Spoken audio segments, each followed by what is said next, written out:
My dear brothers and sisters, almost expected na talagang si Juan ay huhulihin, ikukulong at ipapatay parang isang kriminal. Bakit? Parang ang dating ng mga tao sa kanya, lalo-lalo na yung mga leader ng panahon na yon, siya ay nag-aalsa ng isang revolusyon. Maintindihan natin na siya ay naghihikayat ng mga tao sa ilang.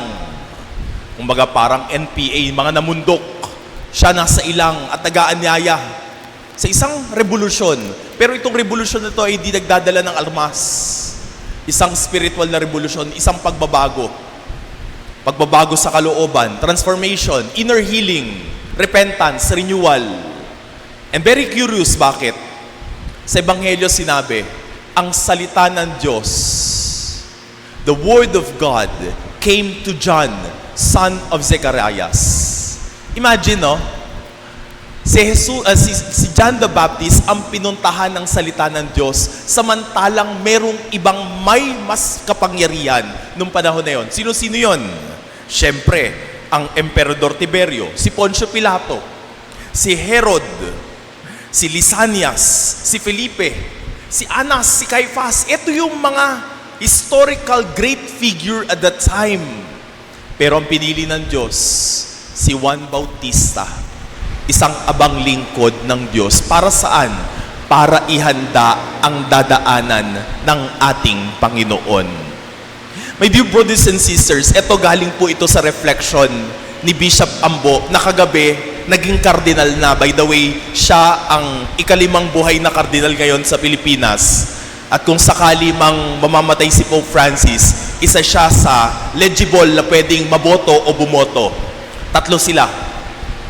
Sabi ni Bishop Ambo, kapag ikaw ay magpapatayo ng kalsada, kinakailangan mo ng 4 na traktora para mapaayos at mapaganda ang kalsada. Sabi niya, kinakailangan ng bulldozer, kinakailangan ng payloader, kinakailangan ng trencher, kinakailangan ng roller. 4. Dahil kung hindi, kung basta itatambak mo lang dyan ng simento, kadalasan, sira agad yan. It needed, besides these tractors, engineering interventions para talagang tumagal ang kalsada. Pero sabi ni Bishop Ambo, it could also be a guide para sa ating spiritual na paglago, para tunay na maihanda ang landas ng Diyos sa ating mga puso.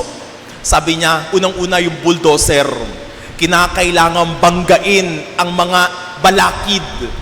Dahil may mga patay na mga puno dyan, may malalaking mga bato, at ang bulldozer talaga ang babangga para mahawi ang mga balakid.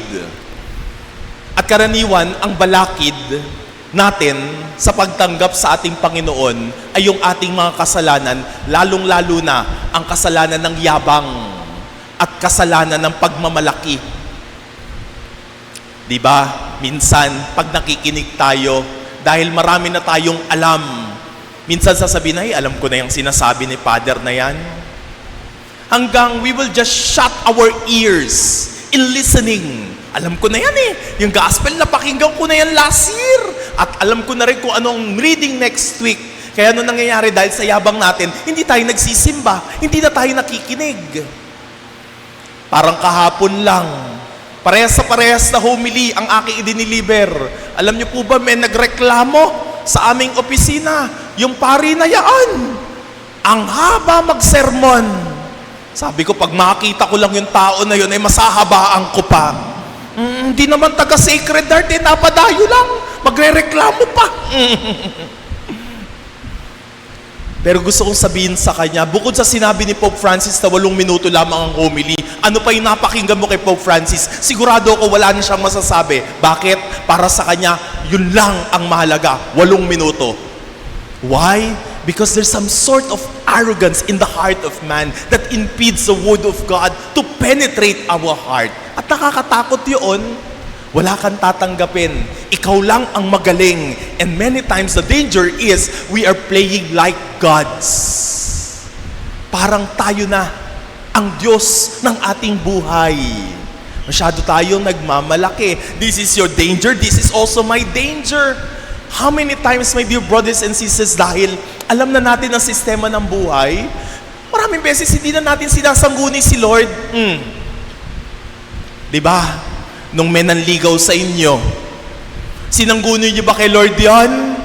Lord, siya na ba si Mr. Right? Siya na ba ang icing sa cupcake ko? Hindi!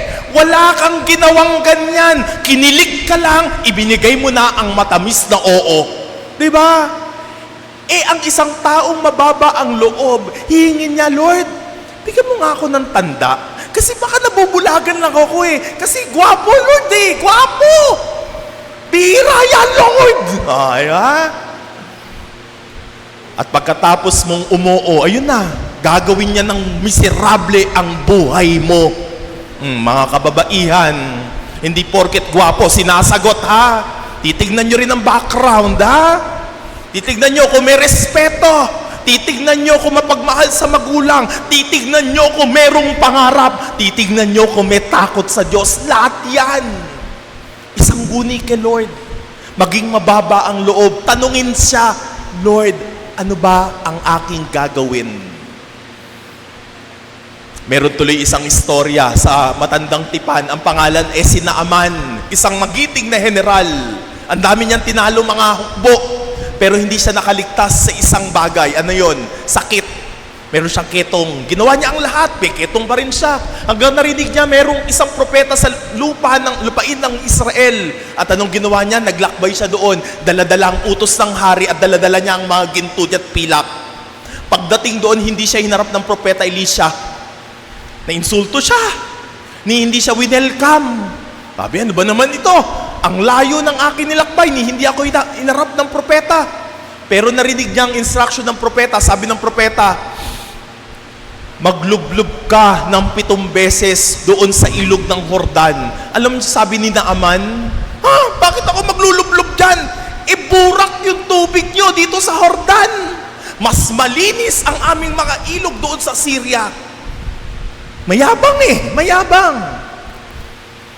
Nung aktong pauwi na siya, dahil parang walang mangyayari sa kanya sa lugar na yon, merong isang bata na babae na alipin ang nagsabi, Panginoon, ang layo na ng nilakbay natin, maano ba namang sundin mo na lang kung ano yung sinasabi ng propeta? Alam nyo, kung nagmatigas yung Naaman na yon, walang mangyayari. Pero buti na lang, ibinaba niya yung kanyang pride, yung kanyang yabang. At anong ginawa niya? Kahit marumi yung tubig ng ilog Jordan, naglublob siya ng 7 beses. At alam niyo po, totoong nangyari, ika-7 beses, nakatanggap siya ng kagalingan. At hindi lamang yon. Sabi ng Biblia, ang kanyang balat ay parang nanumbalik sa isang balat ng sanggol. Naging flawless. Talo si Dr. Bello dyan. Pero it's not about healing. It is a symbol of God's plan para sa ating lahat. Gusto niyang ibalik ang original na plano niya sa sangkatauhan. A period of renewal, recreation, transformation para sa lahat. Pero kinakailangan niyang buldozin ang ating mga kasalanan. Kaya on those moments, nasa tingin natin, binubulldoze tayo ni Lord. Okay, magtampo. Mahalaga yun. Dahil mayroong gustong gawin ng Diyos sa inyo. Amen? Pangalawang klase ng traktor, yung tinatawag nilang payloader. Alam niyo yun, yung parang kutsarang gumaganyan, no? Para saan yun? Paghuhukay at pagtatambak. Bakit kinakailangan magtambak? Ang dami po kasi nating hinukay Marami po tayong mga bagay na pinutol at nagkaroon tayo ng gap, kasiraan sa ating relasyon, left and right. Tingnan nyo, ang dami nyo nang hindi pinapansin na tao, di ba? Di po ba? Lalo-lalo na yung mga hindi nagbabayad ng utang sa inyo, di ba? At lalo-lalo na yung, kakainis. Yung mga may utang dyan, magbayad na kayo. Parang awa nyo na, no? Ayan. Marami tayong mga taong kinansela sa ating buhay. There is a distance between us, and this payloader will fill in the gaps between us. At mahalagang mahalaga yon. Bakit? Hindi mo pwedeng sabihin, Lord, mahal kita. Lord, yayakapin kita. Lord, talaga, lahat ibibigay ko sa iyo. Pwede mong patunayan yan kung kaya mong mahalin ang kapwa mo. Kung yung kapwa mo na hindi mo matanggap, na nakikita mo, paano pa kaya tatanggapin ang Diyos na hindi mo nakikita? Fill in the gaps of division. Use that payloader para matakpan yung mga butas ng ating relasyon. Pangatlo, trencher. Ang trencher, ginagamit daw po yan sa pagdedirekta ng kalsada. And normally, ginagamit yon sa paglalagay ng mga kanal. Anong ibig sabihin nun? To avoid erosion. Yung pagkalat ng lupa. Sabi ni Bishop Ambo, it could be yung 10 Commandments. Yun ang naggigiya sa atin. That should be the way of our life. The way of life. Ang problema, ang mundo, dinadala tayo sa ibang way of life. Tingnan nyo, isang example sa gobyerno. Di ba? Magpapapirma ka lang ng permit. Sir, kalakaran po kasi dito kinakailangan ng padulas. Imagine, way of life sa gobyerno, may padulas. Ba nakakainis? Sir, may SOP kami dito Ano yung SOP? Standard Operating Procedure. At anong ibig sabihin ng SOP? Sir, baka naman, magpapasko po.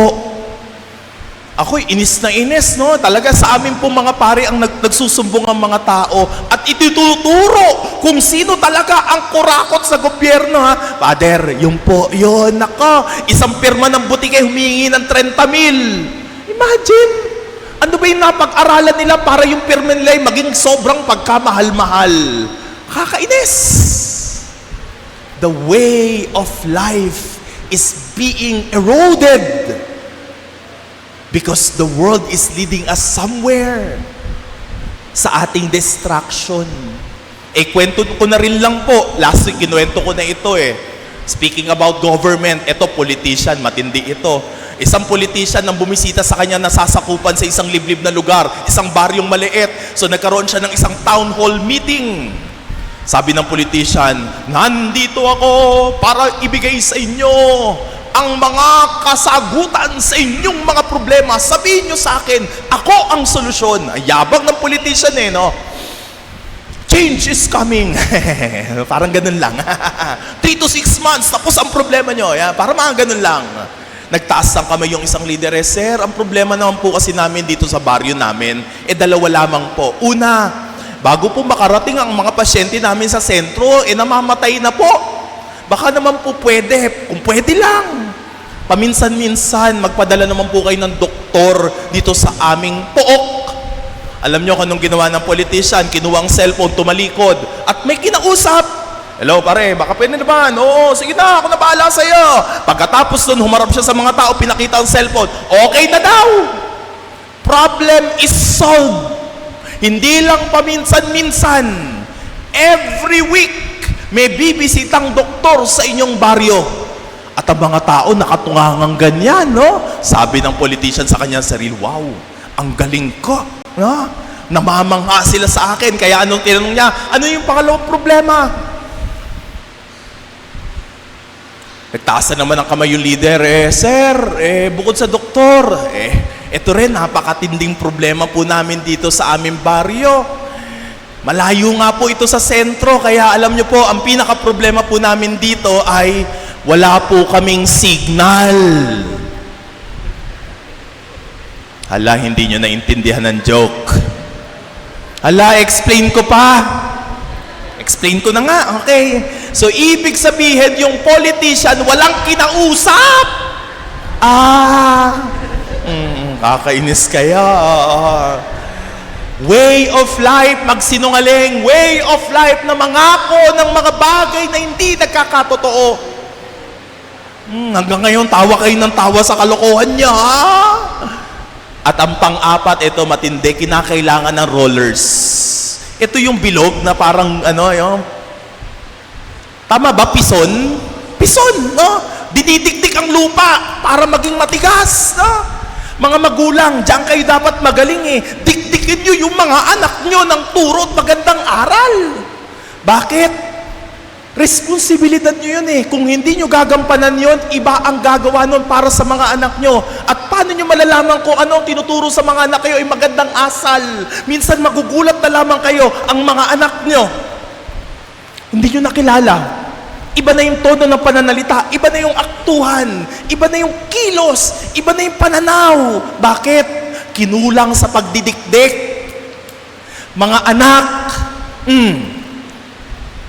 huwag kayong magtatampo. Huwag kayong magtatampo kung ang nanay nyo at tatay nyo masyadong mahigpit. Yun ang paraan nila para kayo'y mahalin. Bakit? Minsan ay nagkamali rin sila at ayaw nila kayong masaktan. Kung inihigpatan ka ng nanay mo sa boyfriend mo, alam kasi ng nanay mo baka may mangyari sa'yo. Kung ang nanay mo sinasabihan ka, umuwi ka sa oras, alam kasi ng tatay at nanay mo na pwede delikado na ang oras ng gabi. Please, huwag kayong magtatampo. Kinakailangan niyang idikdik ito sa inyong isipan. Paulit-ulit si nanay. Totoo yan. Habang hindi mo natututunan kasi. Habang hindi mo natututunan, hindi mapapagod si nanay na sabihin yan sa'yo. Amen? Embrace your mom. Ma, thank you Pinalalahanan mo ko. Kasi ito hindi habang buhay nandyan si nanay, hindi habang buhay nandyan si tatay. You will miss your mom kapag kaharap mo na ang problema at wala kang matakbuhan. Iiyak ka na lang. Sana nakinig ako kay nanay, nakinig ako kay tatay. Amen? Kami rin simbahan, we feel frustrated. Bakit? Alam niyo po ba, sa syudad ng Makati, doon, ito kasi, tagig na po kasi ito no? Ouch! Okay. Alam niyo po ba na ipinagbabawal sa syudad ng Makati ang katikismo para sa mga bata? Kakainis yun. Ibig sabihin, walang katikismong natatanggap ang mga bata sa Makati. Pinagbabawalan ng mga katikista. Bakit? Noong 2022, yung sekretarya ng DepEd, i-google nyo kung sino, sumulat ng isang circular that there will be no interruption of classes. Ano nangyari? Ang mga katikista hindi pinapapasok sa eskwelahan. Bawal. Kinausap na namin ang mga teacher, ang mga principal, ang mga supervisor, ang superintendent, ang mayor ng Makati. Wala kami magawa. Bawal daw talaga. Ano magagawa namin? Kinakailangan ng mga bata makarinig ng turo tungkol sa Diyos. Dahil kung walang turo, anong turo ang matatanggap nila? Turo ng mundo. We are confronted with this crisis that the next generation will be a generation without God. Walang sense of the church. Walang sense of faith. At nakakatakot yun. Kaya idinidikdik namin yun. My dear brothers and sisters, bulldozer, payloader, trencher, at roller. Prepare that road. Prepare that highway kung saan dadaan ang ating Panginoon. And that will be the best preparation that you will have para tanggapin ang biyaya ng Pasko.